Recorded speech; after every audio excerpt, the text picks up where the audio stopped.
Hello everyone, welcome to KV teachers guild.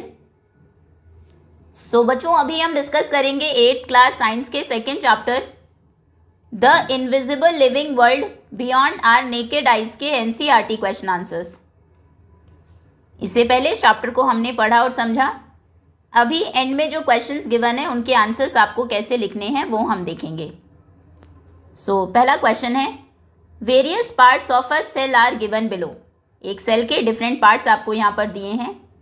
Nucleus, chloroplast, cell membrane, cytoplasm, cell wall, nucleoid. Now write them in the appropriate places in the following diagram.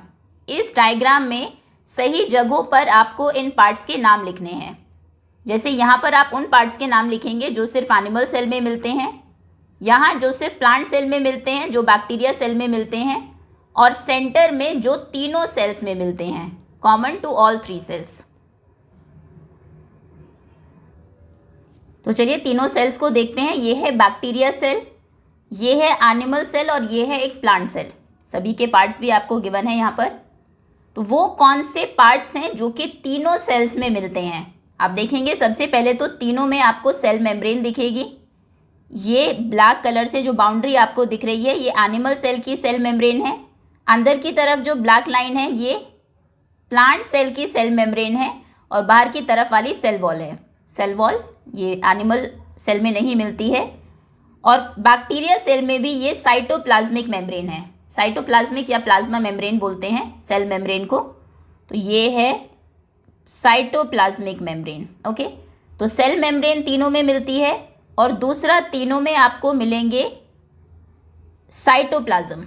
आप देखेंगे यहाँ पर ये blue colour का जो liquid जैसा दिख रहा है आपको, ये साइटोप्लाज्म है। प्लांट सेल में भी है, फिर इधर एरो लगा है यानी कि एनिमल सेल में भी है, ब्लू कलर से जो शो किया गया है जिसमें बाकी के सभी पार्ट्स होते हैं, और यहाँ पर भी ये है साइटोप्लाज्म। ओके, तो इन दोनों के नाम आप लिखेंगे सेंटर में। Common to all 3 cells are cytoplasm and cell membrane. Okay, next. Now वो कौन से पार्ट्स हैं जो सिर्फ बैक्टीरिया सेल में मिलते हैं, प्लांट सेल या फिर एनिमल सेल में नहीं? वो पार्ट है न्यूक्लियोइड। आप देखेंगे ये न्यूक्लियोइड है, डीएनए न्यूक्लियोइड रीजन में होता है। जो बैक्टीरिया सेल है उसमें न्यूक्लियस नहीं होता, न्यूक्लियोइड होता है। यहाँ पर आपको न्यूक्लियोइड नहीं दिखेगा, ना एनिमल सेल में और ना ही प्लांट सेल में। तो यहाँ पर ओनली इन बैक्टीरिया सेल, इसमें आप लिखेंगे न्यूक्लियोइड। Okay, next. अब बाकी के पार्ट्स को देखते हैं। साइटोप्लाज्म तीनों में है, न्यूक्लियोइड सिर्फ बैक्टीरिया सेल में है, सेल मेम्ब्रेन भी तीनों में है। अब देखते हैं सेल वॉल को। आप देखेंगे यहाँ पर ये लिखा है सेल वॉल और सिर्फ एक तरफ एरो है यानी कि ये सिर्फ प्लांट सेल में मिलती है। ये सेल मेम्ब्रेन है। बाहर की तरफ यहाँ पर भी आपको सेल मेम्ब्रेन नहीं सेल वॉल नहीं दिखेगी। सेल वॉल प्लांट की सेल को स्ट्रेंथ देती है। ओके, सेल मेम्ब्रेन के बाहर एक और वॉल होती है जिसे हम सेल वॉल कहते हैं। ओनली इन प्लांट सेल में एक तो आप लिखेंगे सेल वॉल, यहाँ पर सेल वॉल, और दूसरा क्या है, सेल वॉल भी हो गया। Cell wall, cytoplasm, nucleoid, cell membrane. अब देखते हैं क्लोरोप्लास्ट। क्लोरोप्लास्ट भी आप देखेंगे सिर्फ इस तरफ एरो है, ये भी सिर्फ आपको प्लांट सेल में ही मिलेगा। जिनमें क्लोरोप्लास्ट होता है वो फोटोसिंथेसिस की हेल्प से अपना फूड खुद बना सकते हैं और ये प्रॉपर्टी सिर्फ प्लांट्स में होती है। तो क्लोरोप्लास्ट भी सिर्फ प्लांट सेल में होता है, ना वो आपको बैक्टीरिया सेल में दिखेगा और ना ही एनिमल सेल में। तो यहाँ पर आप लिखेंगे क्लोरोप्लास्ट। नेक्स्ट अब बचता है न्यूक्लियस। न्यूक्लियस आप देखेंगे ये प्लांट सेल में भी है, ये रहा न्यूक्लियस, और ये एनिमल सेल में भी है, दोनों में मिलता है। बैक्टीरिया सेल में न्यूक्लियस नहीं होता, उसमें सिर्फ न्यूक्लियोइड होता है। तो कहने का मतलब है प्लांट सेल और एनिमल सेल दोनों में होता है न्यूक्लियस। तो इसको हम यहाँ लिख देते हैं इस रीजन में। ये कॉमन रीजन है प्लांट सेल और एनिमल सेल का। इसमें कोई भी पार्ट ऐसा नहीं है जो नाम आपको दिए हैं जो कि सिर्फ एनिमल सेल में मिलता हो, प्लांट या फिर बैक्टीरिया सेल में नहीं। यहाँ पर लिखते हैं न्यूक्लियस। ओके, न्यूक्लियस प्लांट और एनिमल दोनों सेल में मिलता है। क्लियर है? सिर्फ इसीलिए क्योंकि न्यूक्लियस रिमेनिंग है और इसमें हमारा एक पार्ट भी बचा है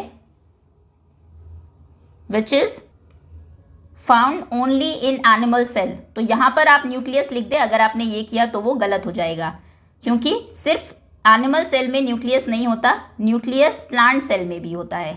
ओके, एक बार रिवाइज कर लेते हैं। वो पार्ट्स जो सिर्फ बैक्टीरिया सेल में मिलता है वो है न्यूक्लियोइड, जो सिर्फ प्लांट सेल में मिलता है वो है सेल वॉल, और यहाँ पर क्लोरोप्लास्ट भी है, क्लोरोप्लास्ट। ओके, जो तीनों में मिलता है वो है साइटोप्लाज्म एंड सेल मेम्ब्रेन। जो एनिमल सेल और प्लांट सेल में मिलता है, यानी कि बैक्टीरिया सेल में नहीं मिलता, वो है nucleus. Okay, now next is Anandi took 2 test tubes. Anandi ने 2 टेस्ट ट्यूब्स ली and mark them A and B, और उनको मार्क कर दिया, ये है टेस्ट ट्यूब ए, ये है test tube B. She put 2 spoonfuls of sugar solution in each of the test tubes. दोनों टेस्ट ट्यूब्स में उसने 2 चम्मच चीनी डाली। Then she added a spoonful of yeast in test tube B. Test tube B में उसने 1 चम्मच yeast भी डाला। Then she attached 2 incompletely inflated balloons to the mouth of each test tube. फिर उसने 2 पूरे तरीके से वो बलून्स फूले नहीं थे, उनको अटैच कर दिया ए और बी दोनों टेस्ट ट्यूब्स के माउथ पर। She kept the setup in a warm place, और इस सेटअप को उसने वार्म प्लेस पर रखा, away from sunlight, direct sunlight से, धूप से दूर। Now what do you predict will happen after 3 to 4 hours? आपकी क्या प्रिडिक्शन है कि 3 से 4 घंटे के बाद क्या होगा? 3 से 4 घंटे के बाद आप देखेंगे जो यीस्ट था यहाँ पर वो शुगर को ब्रेक डाउन करेगा, और उस प्रोसेस में CO2 यानी कि कार्बन डाइऑक्साइड गैस निकलेगी, जिसकी वजह से वो गैस बलून में स्टोर हो जाएगी और बलून इन्फ्लेट हो जाएगा, यानी कि वो और ज़्यादा फूल जाएगा, जबकि टेस्ट ट्यूब बी में आपको कोई चेंज देखने को नहीं मिलेगा। उसने ऑब्जर्व किया कि balloon attach to the test tube B was inflated. वही उसने ऑब्जर्व किया कि बी में जो बलून उसने अटैच किया था टेस्ट ट्यूब बी से, वो इन्फ्लेट हो गया है और ज़्यादा फूल गया है। What can be the possible explanation for this? इसके लिए पॉसिबल एक्सप्लेनेशन क्या है? सबसे पहले है water evaporated in the test tube B. Test tube B से पानी इवापोरेट हुआ है and filled the balloon with the water vapour, और ये बलून भी वाटर वेपर से भर गया है। तो इतना प्रेशर नहीं बनेगा टेस्ट ट्यूब बी में कि वाटर वेपर में कन्वर्ट हो जाए, इसलिए ये गलत ऑप्शन है। The warm atmosphere expanded the air inside the test tube B.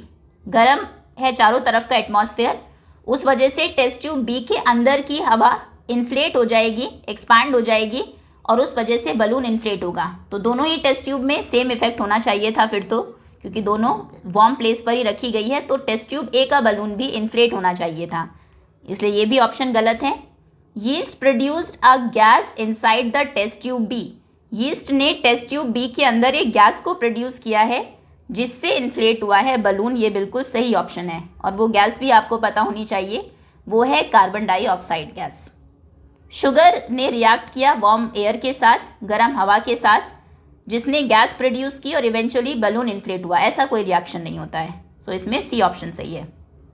Next, now she took another test tube. उसने एक और टेस्ट ट्यूब ली, 1/4 उसको फिल किया लाइम वाटर से। Then she remove the balloon from test tube B. फिर उसने test tube B के balloon को रिमूव किया, एक और टेस्ट ट्यूब लेकर उसमें भरा उसने लाइम वाटर यानी कि चूने का पानी। फिर टेस्ट ट्यूब बी के बलून को हटाया उस पर से, इस तरह से इन सच अ मैनर कि जो गैस है बलून के अंदर इट डिड नॉट एस्केप, वो बाहर ना आए। She attach the balloon to the test tube with lime water and shook it well. उसने फिर उस बलून को यहाँ पर टेस्ट ट्यूब बी के ऊपर इस तरह से अटैच कर दिया और उसको अच्छे से शेक किया। What do you think she wants to find out? आपको क्या लगता है वो क्या पता करना चाहती है?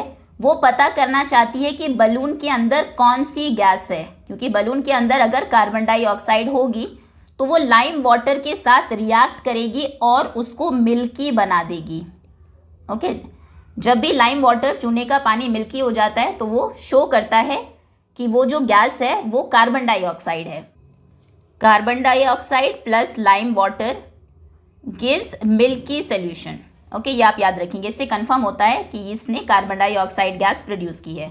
आंसर आप लिखेंगे इसका शॉर्ट में आंसर तो हम लिख ही लेते हैं, that she wants to find out, वो पता करना चाहती है, which gas is present in the balloon, कि कौन सी गैस प्रेजेंट है बलून में।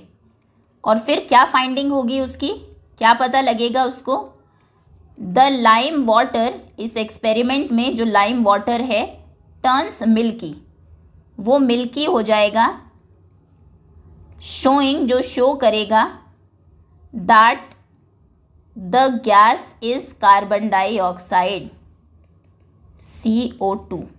ओके, ये इसका आंसर होगा।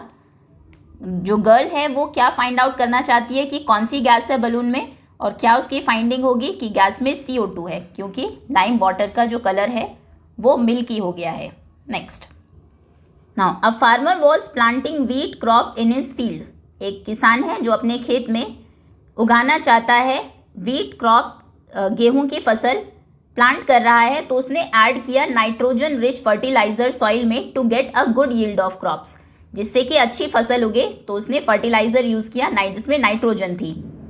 उसके पास में एक नेबरिंग फील्ड था, another farmer was growing beans crop, दूसरा फार्मर बीन की क्रॉप को ग्रो करता है, but she preferred not to add nitrogen fertilizer to get healthy crops. लेकिन उसने जब बीन क्रॉप ग्रो की तो उसने नाइट्रोजन फर्टिलाइजर ऐड नहीं किया हेल्दी क्रॉप के लिए। क्या बता सकते हैं कि इसका रीज़न क्या है?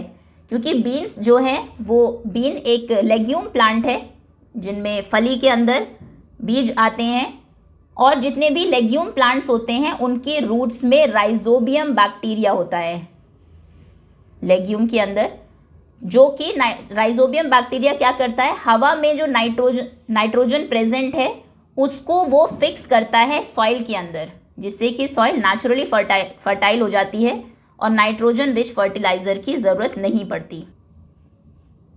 देखो, इस तरह की रूट होती है लेग्यूम, जो फलीदार पौधे होते हैं उनकी, और इसमें आप ये रूट नोड्यूल देखेंगे, जो कुछ फ्लफी से पार्ट्स हैं, इनके अंदर राइजोबियम बैक्टीरिया होता है। ओके, तो आंसर आप लिखेंगे, answer number 3, the farmer growing bean crops does not need nitrogen fertilizer. जो बीन क्रॉप ग्रो करता है फार्मर, उसको नाइट्रोजन फर्टिलाइजर की ज़रूरत नहीं है, because bean plants have rhizobium bacteria in their root nodules, क्योंकि बीन प्लांट की जो रूट नोड्यूल्स हैं उनमें राइजोबियम बैक्टीरिया होता है, which fix nitrogen from the air, जो एयर से नाइट्रोजन को फिक्स करता है सॉइल में, and make the soil fertile, और सॉइल को फर्टाइल बनाता है। Next is, Snehal dug 2 pits A and B in her garden. Snehal ने अपने गार्डन में 2 गड्ढे खोदे, A और B। पिट A में she put fruit and vegetable peels. A में उसने फ्रूट के पील्स, फलों के छिलके, वेजिटेबल पील्स को डाला, and mixes it with dried leaves, और सूखी पत्तियों के साथ उन जो पील्स थे उनको मिक्स कर दिया। पिट बी में she dump the same kind of waste, वही उसने वेजिटेबल और फ्रूट पील्स डाले, without mixing it with dried leaves, लेकिन उसको सूखी पत्तियों के साथ मिक्स नहीं किया। Now she covered both the pits with soil, दोनों को मिट्टी से ढक दिया, एंड ऑब्जर्व्ड आफ्टर 3 वीक्स, 3 हफ्तों के बाद उसने देखा, what is she trying to test. पहले तो वो क्या टेस्ट करने की कोशिश कर रही है और फिर क्या हुआ, दोनों ही हम लिखेंगे। तो वो ये टेस्ट करने की कोशिश कर रही है कि ड्राइड लीव्स का क्या रोल है मैन्योर फॉर्मेशन में। मैन्योर जो बनते हैं, जो डीकम्पोजिशन होता है, उसमें सूखी पत्तियां क्या रोल प्ले करती है, और रोल वो ये देखेगी कि जो पिट ए है जिसमें उसने ड्राइड लीव्स डाली थी, उसमें जो डीकम्पोजिशन है वो ज़्यादा बेटर और फास्टर हुआ है। रीज़न ये है कि जब पत्तियों को मिक्स किया जाता है पील्स के साथ, छिलकों के साथ, तो ज़्यादा बेटर एयर पास होती है उनके बीच से, बेटर एरेशन होता है, जिसकी वजह से प्रॉपर बैलेंस बना रहता है मटेरियल का, और हमारे माइक्रो ऑर्गेनिजम्स ज़्यादा बेटर काम करते हैं। इसमें वैसे रिजल्ट नहीं पूछा है, सिर्फ ये पूछा है कि क्या वो टेस्ट करने की कोशिश कर रही है। जितना क्वेश्चन पूछा उतना ही आंसर हम लिख देते हैं। She is trying to test the role of dried leaves in decomposition and manure formation. Decomposition के प्रोसेस में, मैन्योर फॉर्मेशन में, खाद बनने में सूखी पत्तियों का क्या रोल है, वो ये टेस्ट करना चाहती है। ओके, और फिर रिजल्ट क्या निकलेगा, जिसमें सूखी पत्तियां हैं वहाँ पर मैन्योर फॉर्मेशन बेटर होता है, डीकम्पोजिशन जल्दी होता है। Next, now identify the following micro organisms. In micro organisms को आइडेंटिफाई करिए। First is I live in every kind of environment. मैं हर तरह के एनवायरमेंट में मिलता हूँ। एंड इनसाइड योर गट, और आपके गट के अंदर भी। ये है बैक्टीरिया। फर्स्ट का आंसर होगा बैक्टीरिया। बैक्टीरिया हर जगह पाए जाते हैं और आपके इंटेस्टाइन में भी होते हैं जो डाइजेशन में हेल्प करते हैं। Next is I make bread and cake soft and fluffy. मेरी वजह से ब्रेड और केक्स सॉफ्ट और फ्लफी बनते हैं। ये है यीस्ट। यीस्ट है जो शुगर को फर्मेंट करता है, कार्बन डाइऑक्साइड गैस को प्रोड्यूस करता है, जिसकी वजह से डो जो है वो बहुत सॉफ्ट और फ्लफी हो जाता है। Next is I live in the roots of pulse crops. जो पल्सेस होती हैं, दालें होती हैं, उनकी जड़ों में मैं मिलता हूँ। And provide nutrients for their growth, और उनके ग्रोथ के लिए न्यूट्रिएंट्स प्रोवाइड कराता हूँ। ये है राइजोबियम। राइजोबियम ये लेग्यूम्स जितने भी हैं या जो पल्सेस हैं उनके जो रूट्स हैं, रूट नोड्यूल्स में मिलते हैं और नाइट्रोजन को फिक्स करते हैं हवा से सॉइल में। ओके, तो उससे प्लांट्स बेटर ग्रो होते हैं। Next, design an experiment. एक एक्सपेरिमेंट डिज़ाइन करिए टू टेस्ट, ये टेस्ट करने के लिए कि micro organisms need optimal temperature, air and moisture for their growth. Micro organisms को एक एवरेज टेम्परेचर चाहिए, बहुत ज़्यादा गर्म या ठंडा ना हो, फिर सही प्रॉपर एरेशन भी हो, हवा भी चाहिए और मॉइस्चर भी चाहिए उनकी ग्रोथ के लिए। तो इसके लिए आप क्या कर सकते हैं, 3 ब्रेड के पीसेस लीजिए। एक ब्रेड के पीस को रेफ्रिजरेटर में रख दीजिए, फ्रिज में, जो बिल्कुल ठंडा है। एक को आप रखेंगे बिल्कुल सूखे प्लेस में, ड्राई प्लेस में, और एक को वार्म जहाँ पर टेम्परेचर ऑप्टिमल है, और मॉइस्ट प्लेस पर रखिए, गीला भी हो थोड़ा। तो आप देखेंगे सबसे पहले बैक्टीरिया ग्रो होंगे उस ब्रेड पर जो ब्रेड थोड़ी गीली है और जिसको आपने वार्म प्लेस पर रखा है। जो ड्राई ब्रेड थी जिसमें मॉइस्चर नहीं था, उसके ऊपर माइक्रोब्स ग्रो नहीं होंगे क्योंकि कोई मॉइस्चर नहीं है। जिसको आपने फ्रिज में रखा है जहाँ पर ठंड ज़्यादा है, मतलब ऑप्टिमल टेम्परेचर नहीं है, वहाँ पर बहुत स्लो ग्रोथ होगी उनकी। आंसर आप लिखेंगे, take 3 slices of bread. Bread के 3 स्लाइसेस लीजिए। Keep 1 in warm and moist place. एक को जो गीली जगह है, वार्म प्लेस है, वहाँ पर रखिए। एक को रेफ्रिजरेटर में रखिए और एक को बिल्कुल सूखी जगह पर रखिए। आफ्टर 2 to 3 days, 2-3 दिन के बाद आप देखेंगे fungal growth will be seen on the slice kept in warm and moist condition. उस ब्रेड स्लाइस के ऊपर फंगस आपको दिखाई देगी जिसको आपने वार्म और मॉइस्ट कंडीशन में रखा है। थोड़ी सी ग्रोथ होगी, लिटिल ग्रोथ होगी रेफ्रिजरेटर वाले पे, और ग्रोथ बिल्कुल नहीं होगी ड्राई प्लेस वाले पर। इट शोज़, ये शो करता है कि माइक्रो ऑर्गेनिजम्स को चाहिए optimal temperature, air and moisture for their growth. उनकी ग्रोथ के लिए ये तीनों चीज़ें उनको चाहिए। Next, now take 2 slices of bread. ये एक्चुअली वही हो गया जो हमने जस्ट अभी एग्जाम्पल दिया है। आप एक काम करिए, स्लाइसेस ऑफ ब्रेड को चेंज कर दीजिए, इसमें कुक्ड राइस लिख दीजिए। 3 बोल आप लेंगे जिसमें कुक्ड राइस हैं। Take 3 bowls of cooked rice. फिर उनमें से एक को वार्म और मॉइस्ट प्लेस पर रखेंगे, एक चावल को के बोल को रेफ्रिजरेटर में रखेंगे, एक को ड्राई प्लेस पर रखेंगे। 2-3 दिन के बाद आप देखेंगे कि जो राइस का बोल, ऑन द बोल जिसको आपने वार्म और मॉइस्ट कंडीशन में रखा है, उसके ऊपर आपको फंगल ग्रोथ दिखाई देगी, फंगस दिखेगी। रेफ्रिजरेटर वाले पर कम दिखेगी और ड्राई प्लेस वाले पर बिल्कुल नहीं। ठीक है ना? तो सिर्फ आपको जो फूड आइटम है वो चेंज कर देना, बाकी एक्सपेरिमेंट सेम रहेगा। अगला क्वेश्चन है, 2 स्लाइसेस ऑफ ब्रेड लीजिए। एक को रखिए प्लेट में नियर द सिंक, सिंक के पास में। सिंक जहाँ पर आप उसको थोड़ा जो मॉइस्चर है वो भी मिलता रहेगा क्योंकि पानी है आसपास ही। हमारे माइक्रो ऑर्गेनिजम्स को हवा तो है ही और टेम्परेचर भी नॉर्मल होगा। एक को आप रेफ्रिजरेटर में रखिए। कंपेयर करिए 3 दिन के बाद, जो भी आपकी ऑब्जर्वेशन है उसको आप नोट करेंगे and give reason for your observation.